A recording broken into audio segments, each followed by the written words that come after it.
जाहिलों का तरीका ये है कि जब उनकी कोई दलील मुकाबिल के आगे नहीं चल सकती तो झगड़ा शुरू कर देते हैं।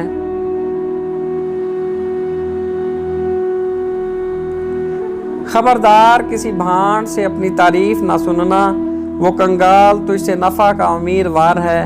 अगर तू किसी दिन उसकी हाजत बरारी ना कर सका तो तुझ में से 20 ऐब ऐसे निकालेगा।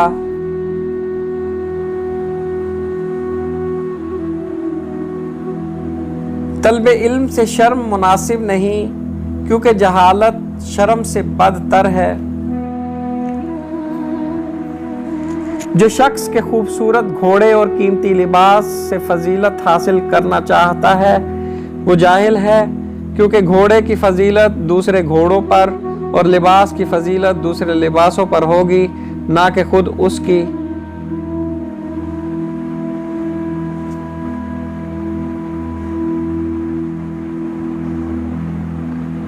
बुकरात का कहना है कि मेरी फजीलत का हासिल यही है कि मैंने अपने जहल से इतला पाई।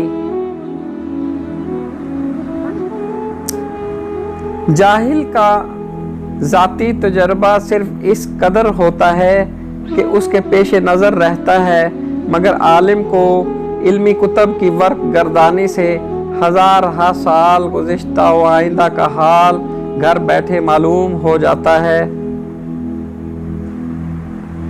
8 चीज़ें जहालत की इंतहा हैं: बेमौका गुस्सा करना, गैर मुस्तहिक को खैरात देना, किसी की झूठी बातों से अपने आप को रंज में डालना,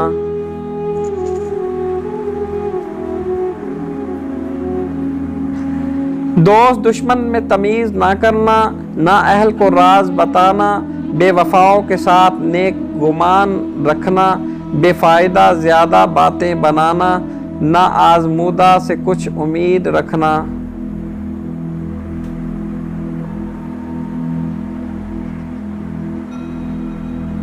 देवजांस कल्बी से किसी ने पूछा कि तुझे कल्बी यानी कुत्तों वाला क्यों कहा जाता है?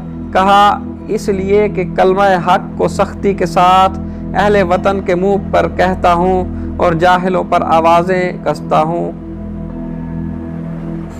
बुकरात का कहना है कि मेरी फजीलत का राज ये है कि मैंने अपने जहल को समझ लिया है